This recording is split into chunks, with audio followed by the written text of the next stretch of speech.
Thank you to the director, Joseph Dunn, for being with us. He will say a few words afterwards, if I'm correct. My name is Federica Bindi. I'm the senior fellow at the Institute for Human Policy Research and the Jean Monnet Chair, both in Rome and in Wyoming, which is new. And we're gonna start off with Professor Norris from Harvard University, who is gonna give us an overview of women participation and empowerment. Pippa, up to you. Thank you so much. And I'd like to talk about the new challenges. We're very familiar with some of the current problems, and they've been with us for many decades. But I think we need to think afresh about what we're aiming for and what policy responses might be available to really pursue gender equality in 2022. So what I'm going to do is talk about some of these challenges and first give you the core argument I'm going to make in the executive summary, talk about the legal and normative framework, which is very familiar, of course, to everybody in the European Union, the evidence and the trends, looking more at 4 different indicators, well above and beyond the proportion of women in Parliament. That's an important indicator, but it's only one dimension. Thinking about the new emerging threats, and then the lessons and recommendations. So let's start with the core argument I'm going to make. For 75 years, we've had international declarations from the UN Charter to the SDGs, emphasizing that the world is committed and the governments are committed to gender equality and women's rights. Nevertheless, even though those are critical in terms of the normative framework, when we look at the evidence, we focus very narrowly. We focus particularly on what's measurable through official statistics, and that's often been the proportion of women in national parliaments who are in elected office. The IPU, the Inter-Parliamentary Union, has collected this, and so we can look at indicators in the MDGs and then the Sustainable Development Goals, which focus on that, and it's important. But they're only part of what I would term women's empowerment, which is multidimensional. And we need to think about cultural indicators, for example, attitudes, values. Is there a backlash going on towards gender equality? We need to think about civic engagement and the ways that women can get involved well beyond government and parliament, decision-making positions at the apex, and of course at local government as well and state governments, and then policy empowerment, what the gains have been and what the challenges are on some of the vital issues of women's rights and issues like those of reproductive rights. And the core argument is that the progress has often slowed and been uneven worldwide, and backsliding seems to have occurred in recent years, although we're still collecting evidence on that. And I think there are a number of emerging challenges that we should debate and consider. In particular, that the advances in culture have been somewhat glacial. It's an evolutionary process, but nevertheless, gender equality has been very slow to become accepted in many parts of the world. And more or less, we can also see the counter-reaction, what I term the backlash on socially conservative, anti-gender social movements, which are evident worldwide. They're evident in the United States, they're evident in Europe, as well as being evident elsewhere around the world in developing countries. And the gains for authoritarian populist parties, which I've written about a lot, have threatened the rollbacks in women's rights. And the growing cultural polarization has also exacerbated the issues of threats of violence against women in the public sphere. Indeed, they've actually generated greater violence in general against those in elected office, but women, particularly online, but also in person, have often been threatened very seriously. Exemplified, of course, by challenges in many places in the world, like Afghanistan, but also elsewhere. And COVID, the after effects, have also created the new challenges for vulnerable populations, for girls in school, women in paid employment, risks of domestic violence, and the role of Parliament in general. So many, many challenges that we need to consider in the next decade. And I think there are 3 recommendations I'm going to make. Firstly, that we need to monitor not just the proportion of women in office, but also multidimensional sex segregated indices. You can get also women into Parliament, which is important, but they can be sidelined if the institution itself is weakened, or if policy gains are reversed. You can address the impact of COVID. That has not finished, By the way, on a personal basis, 3 weeks ago, for the first time, I managed to get COVID by attending a big convention. The effects of COVID are threatened to be worse in winter in the Northern Hemisphere, and we'll have to see what impact that has on women's participation and empowerment. And lastly, we need to think about and resist anti-gender movements. How we do that, I think, is an ongoing debate that we all need to have, everybody in the room, and it's not clear. But clearly that's a big push that all progressives must move towards. So let's unpack this. The legal and normative framework. This is something which everybody, I think, knows very familiarly. We can go back to UN meetings in Beijing. We can go back to Women 2000 and a very young Hillary Clinton attending these meetings and proclaiming the importance for international communities and for governments to really forward the issue of women's rights and gender equality. And all of that has been, of course, accepted as part of the SDG 5, where women's empowerment and their full participation on the basis of equality in all spheres of society has been accepted as a goal. And when we look at the overall goal, it's not just about women in parliament. It does include participation in decision-making processes and access to power. But as it's all spheres, that could be, for example, in management or the professional sectors, that could be in academic life, that could be in all sorts of different decision-making processes throughout civic society. And all of this is critical for the achievement of equality in general, but also development goals and peace. In practice, however, when we get down to the actual targets, the world has only agreed on the narrower goal of women's full and effective participation and equal opportunities in the proportion of seats and in the number of women in managerial positions. And if we look at that, we're looking at obviously about a quarter of women now in national parliaments and a third in local government. But really, again, I'm not dismissing that as unimportant. It is vital to get women's voices into all representative bodies, but it is only one dimension. So what else do we need to consider? Firstly, cultural empowerment. And I'd like to emphasize that when we broaden the agenda, these are all measurable targets. There is evidence, but national statistical offices, women's bodies, UN Women and others need to take account of other sources of information and data, which is widely available in the public sphere. We need to think, excuse me, about the norms and values underpinning support for gender equality. And again, getting women into office, if they find that there's a backlash against them in society, is creating new challenges for those women and is actually putting them in a really difficult position.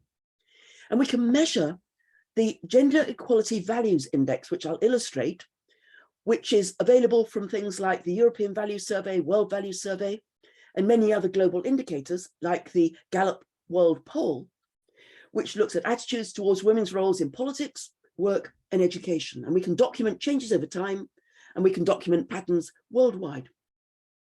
Secondly, we need to look at civic empowerment and think about some indicators there. And again, civic engagement is much more about things like voting turnout, which is available, party activism, how many women are as members, how many women are as shareholders within political parties that's setting the agenda, and how many women are active in NGOs through a variety of voluntary groups. And here we can again measure some of these indicators through the Varieties of Democracy project. Thirdly, women empowerment. And this is the conventional indicators. And so, of course, we need to continue to measure women in national office and local legislatures, for example, as ministers, as senior legislators in the national parliaments. But of course, the judiciary is absolutely critical. If you think again in the United States about developments on abortion rights and the decisions which are being made.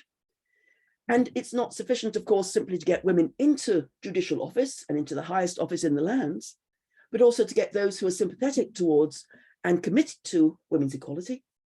And we need to think about the highest level of executive office, where the numbers are remarkably unchanged over time. And lastly, women's empowerment is even broader, and that's policy outputs and outcomes. And here again, we have some new, better measures of how far governments are achieving women's rights and civil liberties. For example, access to property rights, which are vital in cases of any sort of marriage breakdown, and women's independence, and access to justice.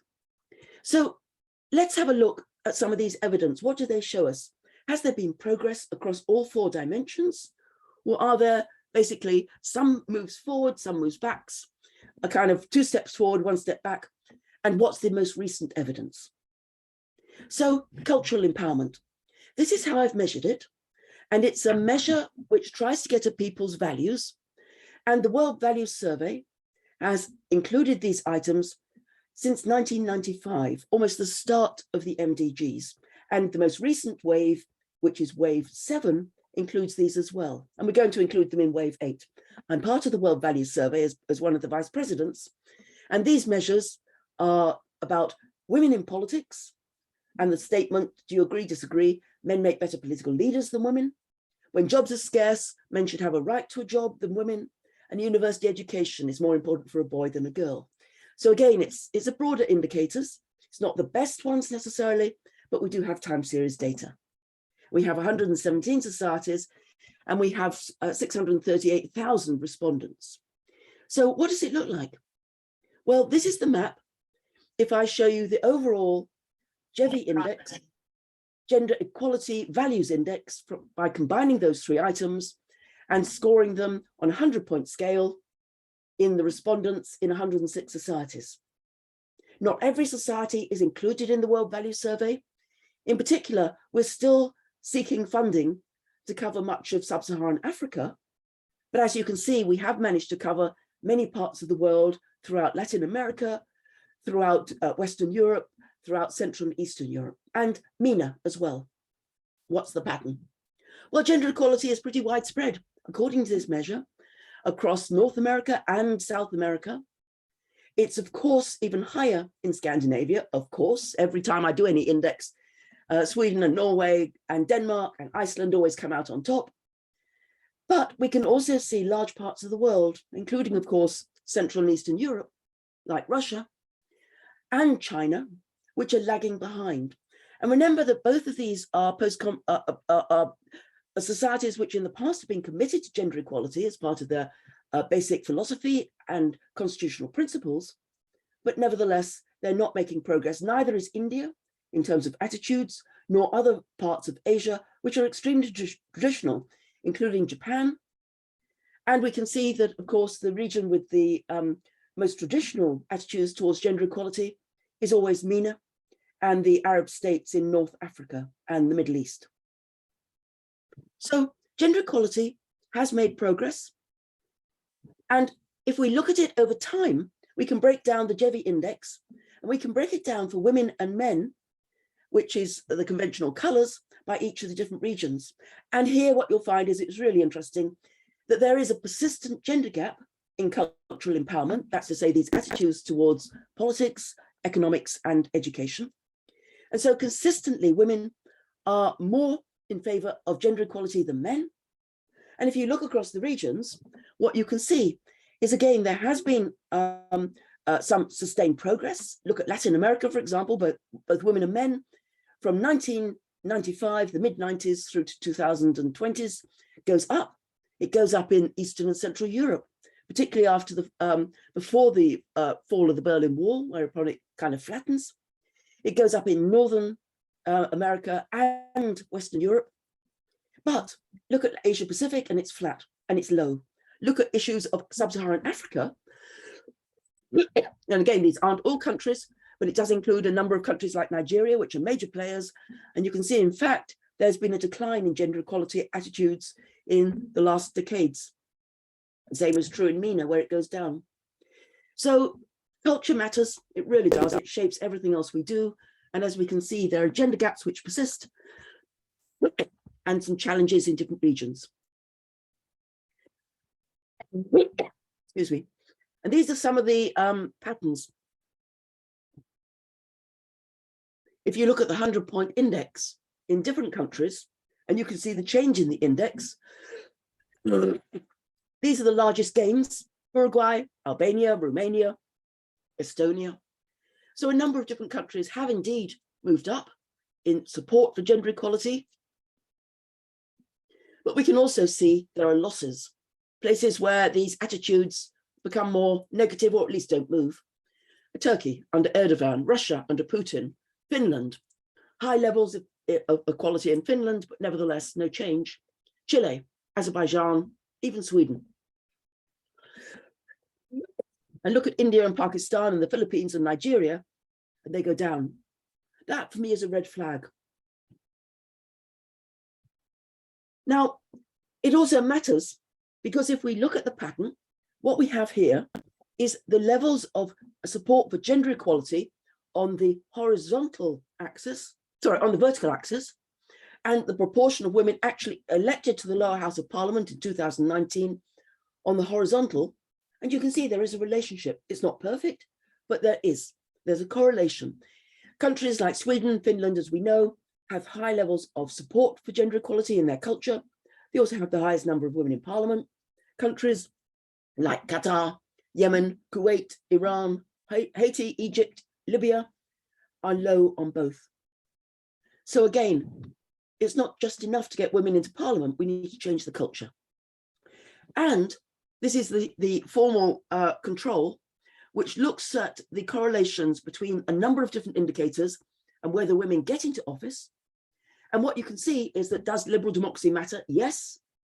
Do gender quotas matter? Yes. But trumping both of those is cultural equality. Societies where these values are more equal have more women in parliament in a strong and significant relationship. What about civic empowerment? How do we measure that? Well, this is what I've done. I've taken the Variety of Democracy measure, which is developed by the University of Gothenburg, is an annual measure, and we can look at this over time from the 1920s to date.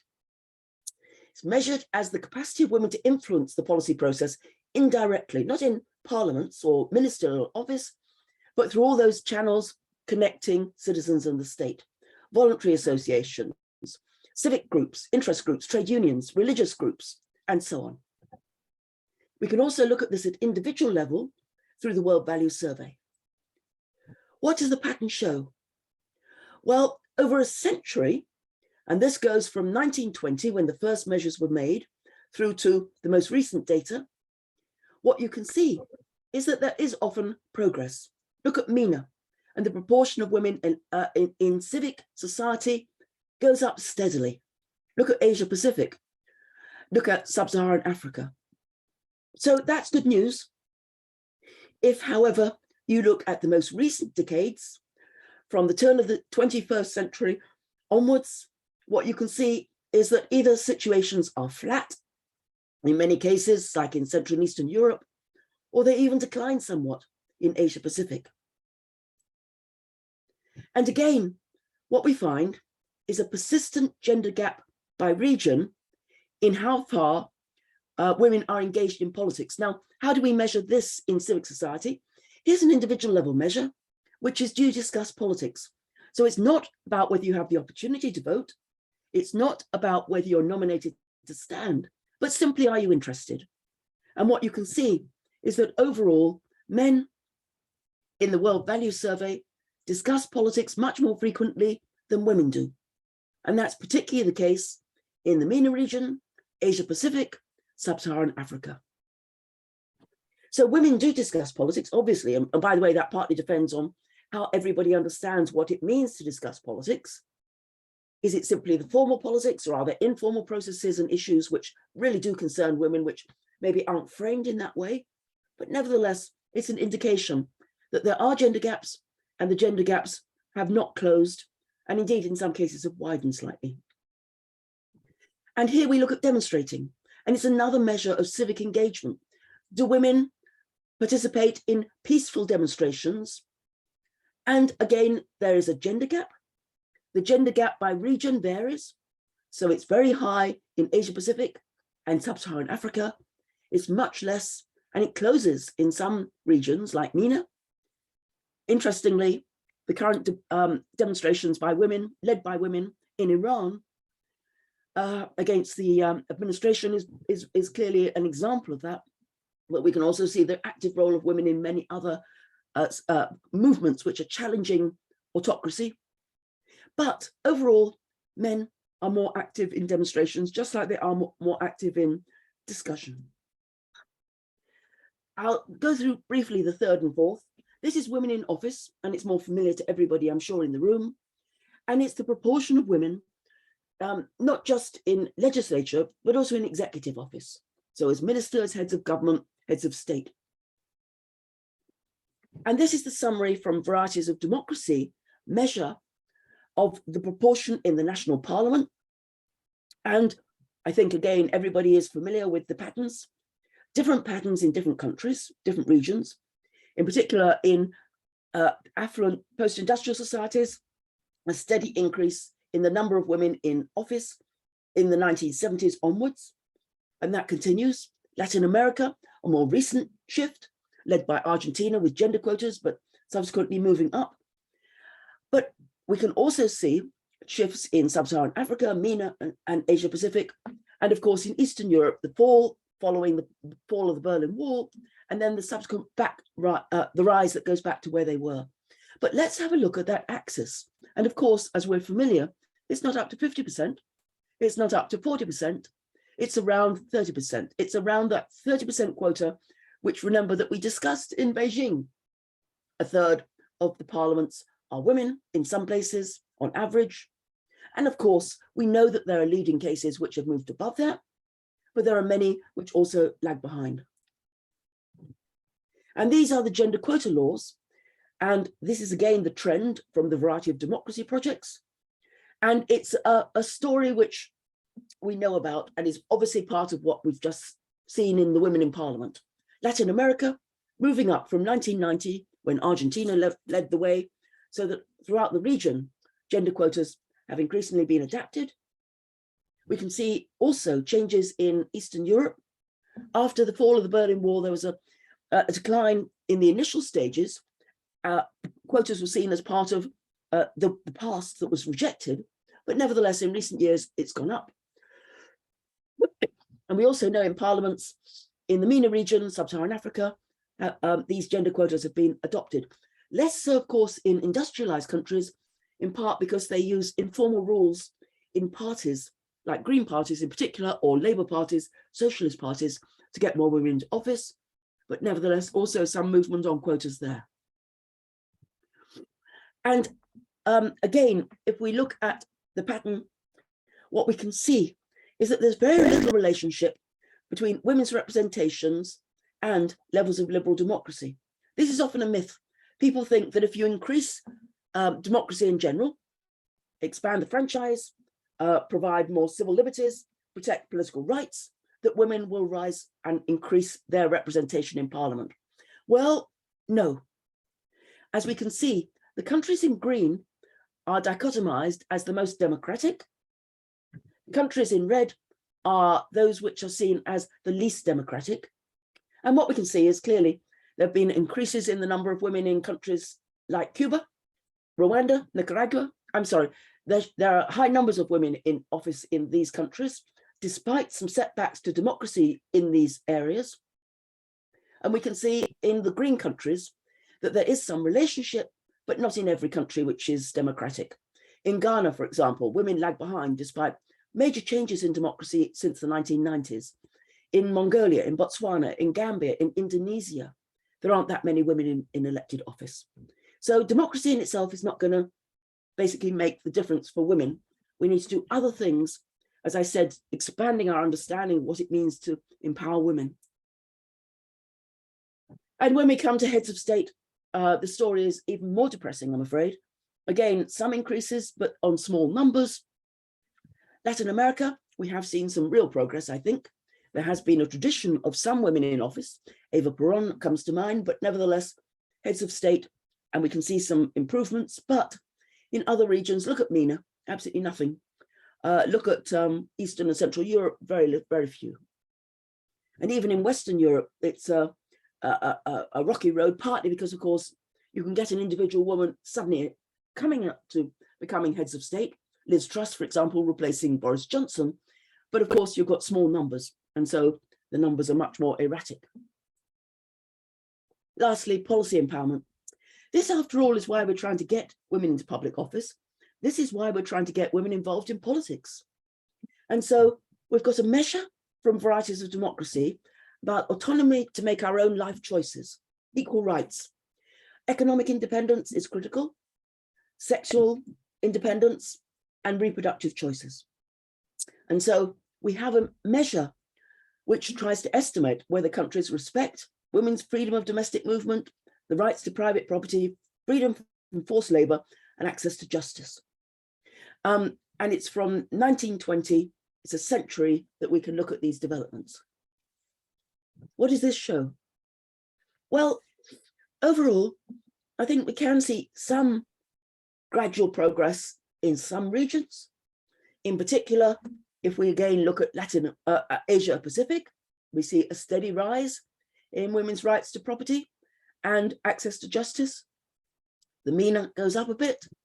Eastern Europe, of course, is affected very much by the end of the Soviet Union. Sub-Saharan Africa goes up a bit. But what we can also see is that in many cases, in the recent decades, if we just look at the period from 2000 through to 2020, the line which is symbolized by the arrow is kind of flat. No change in these measures in, for example, post-industrial societies, Western Europe, North America, Australasia. Now, maybe that's because we need other measures which are more comprehensive to talk about policy empowerment in some countries. The issue is not about rights to private property anymore. It's about other issues. But all we need to do is think about the issue of abortion and the changes that we've all seen for women's equality, whether it's in Poland, Hungary, whether it's in the United States, and in many other countries as well, where these rights, which were thought to be progressive and were thought to be embodied in law or even in constitutional rights, have been challenged and pushed back in various states. And in the United States, I hate to say it, but of course, if the Republicans do manage to take control of the House and the Senate, then there have been moves to have even national laws which will restrict reproductive rights across all states. So, of course, we've had some of the greatest challenges in Republican states at present, but it's likely to spread even to, for example, Massachusetts, where I'm living right now. So the lessons, emerging threats. These are just some of the challenges as to why we see these patterns over time. Changes in culture are generational, but in particular, what we've seen is a mobilization of the anti-gender social movements. And again, you might have thought that the United States, as an affluent post-industrial society, which was the home of the first wave women's movement in the 19th century, the second wave women's movement in the 1960s, has moved in a very liberal direction on many issues. And yet the anti-gender movements have strengthened in recent years. And this, of course, is the topic of my book, Cultural Backlash, about why this is happening. But it's clearly true. And in particular, in America, evangelical nationalists have pushed back and are in the ascendant in terms of their activism in the election right now. Gains for authoritarian populist parties and leaders threaten to roll back gains for women's rights, as well as many other minorities. LGBTQ communities, for example, are also under threat, as along with indigenous and minorities. Excuse me, I have the after effects of COVID still with me. And the threats of violence have exacerbated, and COVID has made things worse. This just illustrates very briefly from my own data, some evidence where I have the position of parties in many countries around the world. And what I've got here is on the vertical axis, whether the party from the experts is socially conservative or socially liberal. Conservative is at the top, socially liberal is at the bottom, and whether or not they favor women's rights. And as you can see, there is a relationship between different parties. So you get the extreme right, for example, Vox in Spain, or the AfD, Alternative for Germany, or in Austria, the Freedom Party, or in France, Le Pen and the Front National, extremely socially conservative in general and opposing women's rights. The British UKIP party is there as well, along with a number of other extreme right parties. By contrast, if you look at the bottom left-hand quadrant, you find all of the parties which are most liberal and most favourable towards women's rights. These are green parties, liberal parties with a small l, parties which are the Labour parties, socialist parties, social democratic parties in a number of different countries, in Austria, in Norway, in Britain, in the Netherlands, in Denmark, and so on. So lessons to conclude, finish off. What are the core things that we need to do? Well, firstly, as I said, we've had this framework now for 3/4 of a century at least. It's not about expanding the normative framework at the United Nations, but I think it is reconceptualizing what it means to have gender equality and women's rights, and thinking about the practical indicators which are important as indicators of progress, which can be used to pressure governments and to pressure civil societies to move forward. We cannot continue to focus narrowly on the proportion of women in elected office. We know that in a number of countries, that indicator has been abused. For example, authoritarian governments have increased the number of women in office without in any way increasing their empowerment. We need to think multidimensional, and we need to recognize that progress has been slow, uneven, and there's been backsliding in recent years. And again, we can argue about the reasons. We're still trying to unpack that. Recommendations are threefold. UN and member states and all governments should monitor comprehensive multidimensional sex-segregated indices, going beyond the measures that we have to some of the new measures which are available, which are robust, which are reliable, and which are widely available in the public sphere. We need to address the impact of COVID and the continuing impact of that. And we need to identify effective strategies to defend the gains that have been made on the liberal dimensions in the last decades and to resist anti-gender movements. And for that, there are no simple lessons because it's a broad cultural shift. But I think that we need to think through as a community what we can do, how we can mobilize again to make sure that women's empowerment is real and not simply tokenist. And we really move forward as an international community in every country around the world to strengthen women's equality and gender equality as well. Thank you very much. I hope that gave a suitable overview, and I very much look forward to hearing your thoughts and ideas as we move forward. Thank you very much, Pippa. This was Professor. This was extremely interesting and a great way to kick off the morning. We will have practitioners coming from various sides, both people working on NGOs and promoting women's rights and women participation, and women who are in leadership in various fields in the next panel. But before that, I would love to open the floor and ask both people who are following us from remote and people who are here in the room to ask questions. I have to say at the personal level that it was as interesting as depressing, but that's another issue. And I think it calls to us educators, especially, how the big question is, how do you change culture? And you change culture through education. And have we been successful yet? I'm not so sure. But so I have already a question. So who wants to come in and ask questions? Yep. Kira, I'm Rachel. I'm from New Zealand. And Speak up. My name is Rachel. I'm from New Zealand, and it was very satisfying to see our Prime Minister Jacinda Ardern on your front page. I'm in Washington for a few months. I have a question regarding your multidimensional conceptual framework. I noticed that you didn't have an economic empowerment specified there. Was that deliberate? Because I am curious to know what your thoughts are on transitions in capitalism and how that impacts women's empowerment. For the video is there. You see her there, but the video is there. Okay. Right now. Did you hear that well? I did. Did you want to take a couple of questions at the go, or shall I respond to each one? Whichever would you like? Oh, we can't hear the question. So can you repeat louder, speaking louder, the question? So my question was I heard the question, but You did? Okay, okay. Let's go with this then, Pippa. Let's go with this. okay. So of course, New Zealand and Jacinda Ardern is great because she really is a role model, both for age as well as gender, and she leads the world in many ways. So why is economics not there?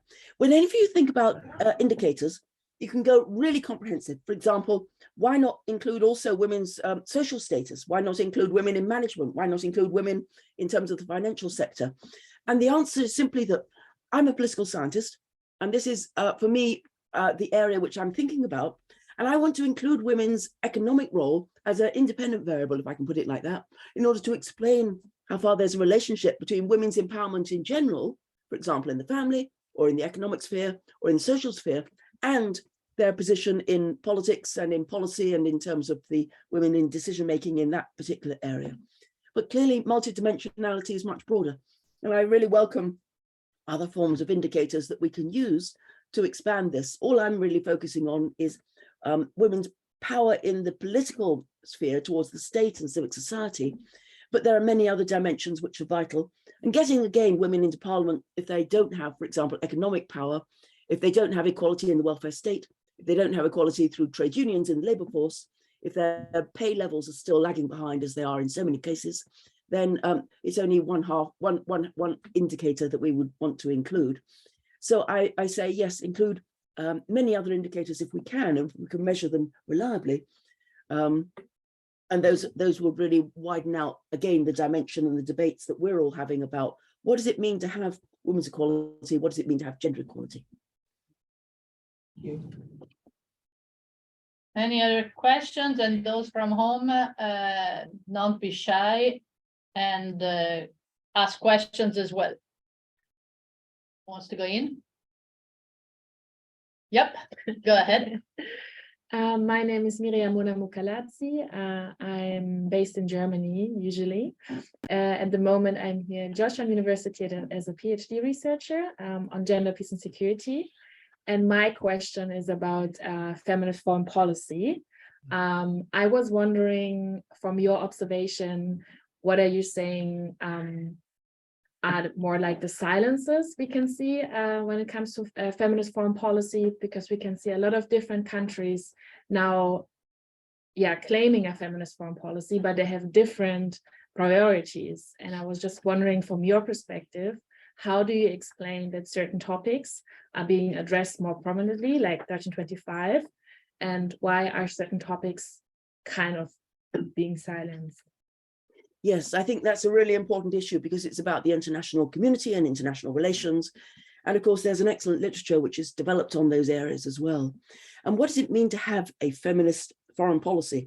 Well, firstly, we're also thinking through in terms of things like the ideology of the party in power or the parties in power, how far they are sympathetic towards those broad aims, and how far this is an issue which is really of high priority.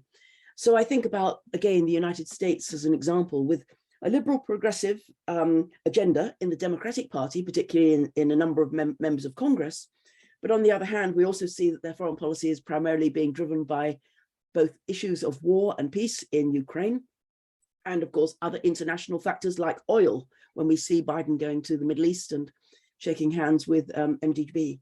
And so we can see that there are issues which are in tension in foreign policy.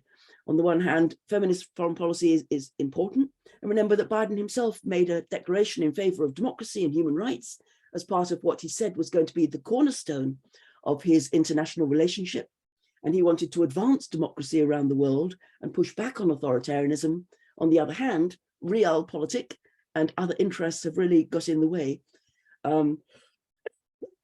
just as they have a number of other issues. So it's a competition, I think, in terms of policy priorities.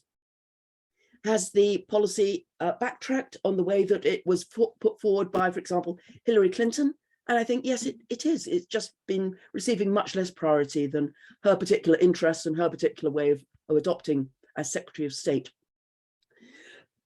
Excuse me. And part of that, again, is events. Events always make a difference because certain things happen under a particular administration. But also, it's just a very complicated issue in terms of a variety of other pressures which each government is facing. And when we look at Europe as well, is there a feminist foreign policy? I think you'd be hard pressed to find that as a key issue.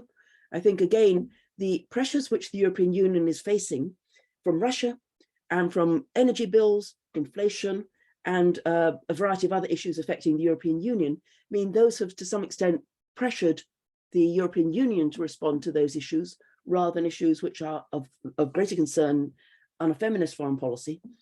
Nevertheless, they haven't disappeared. But I think it's a question of agenda setting and agenda building and trying to heighten the priority which is given to those issues to make sure that they are taken seriously by foreign policy and diplomatic interests as well. Thank you very much. If I may add that this is an area on which I've been working for several years now, and there is one reason why the book has not come out yet, is that unfortunately, while, for instance, in Women in Business, we're going to have a conference like this on women in business next week, there is hard evidence that that having women on boards actually make the difference in terms of output for the company. Why we have evidence that women in peacekeeping are making the difference. When it comes to women leaders in foreign policy, we didn't get any hard evidence that women makes a difference. And so I haven't had the courage to come out with the book. We'll actually come out with the chapter within the book of this project, but there is no evidence, and we can discuss why. You know, there's several reasons why, but unfortunately, given a few exceptions, because there are exceptions, but Right. Given a few exceptions, overall, unfortunately, we can't yet say that women at the leadership of foreign policy make the difference. That's right. You can say certain Not at individuals, least of, but not necessarily. Exactly. Yeah, I agree. and then we have a compliment from Sarah Lewis, which is the former Secretary General of the International Ski Federation. That was super interesting. Then anonymous attendee, what does it mean to have a feminist foreign policy but not implemented that domestically? That's actually a good question. I don't know if you want to answer to that or. Yes, Ladies and again, no, I think that's absolutely right, that you can have tensions. And so it depends on the agenda in terms of what's going to be prioritized and what the pressures are within any particular country. And then anonymous attendee also, isn't it at the crux of a problem that gender equity and empowering women is treated as an option that can be discarded without when the going gets tough? Question mark. But this is also true of other issues. So when we think about climate change, for example, when we think about issues of the economy and jobs. Pippa, we don't hear you. Oh, why not? I'm not muted. 1, 2, 3. Yeah, now we do. Now we can. Yeah, we hear you. I was just going to say, No, we hear you.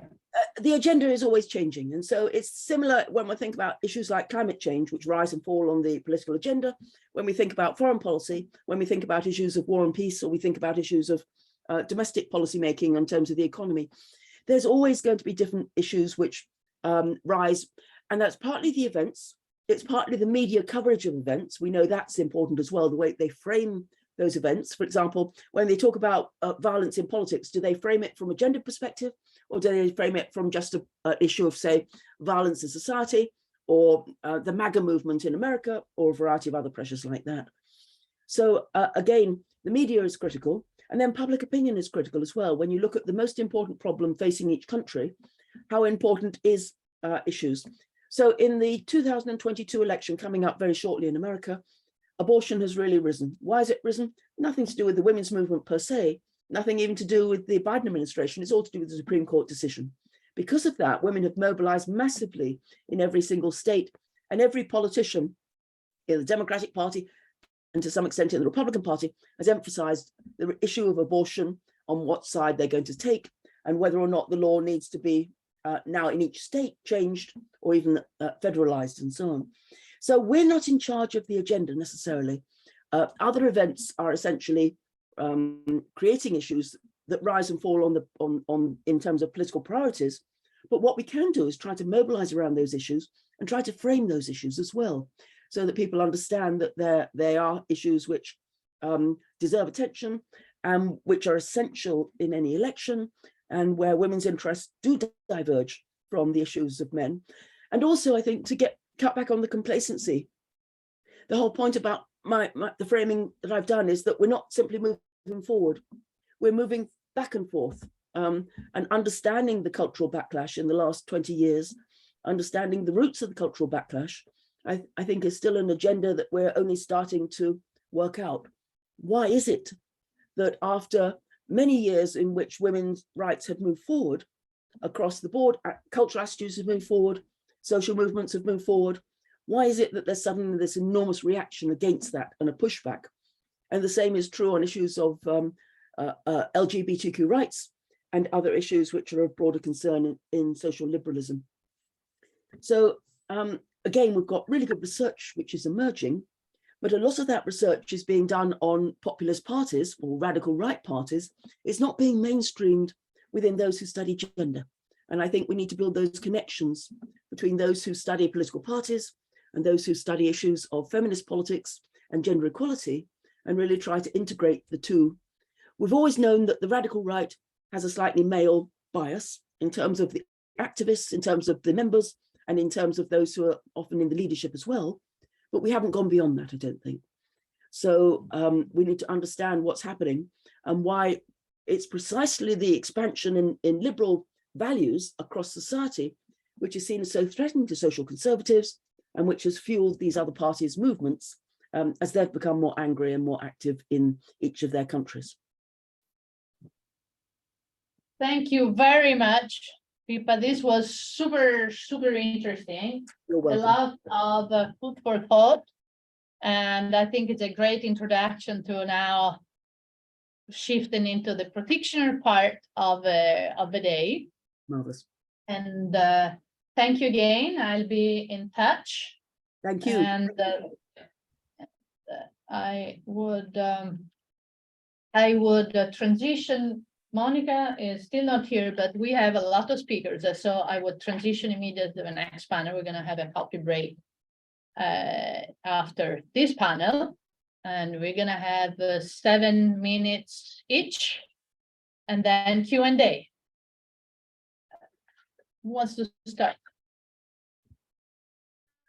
Ladies, come on, Kate, you go. You start. Hi, everybody.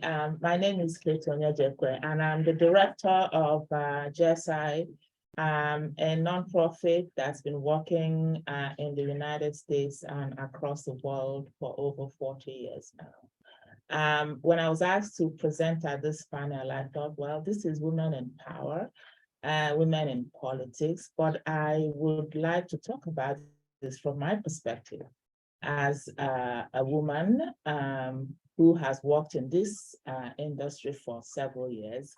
Some of the successes that we have and we're talking about is derived from the work of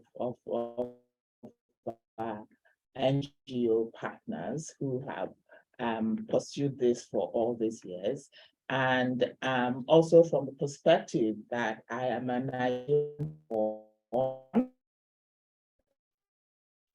who in this role, a role that is supposed to be of transformational, even in organization.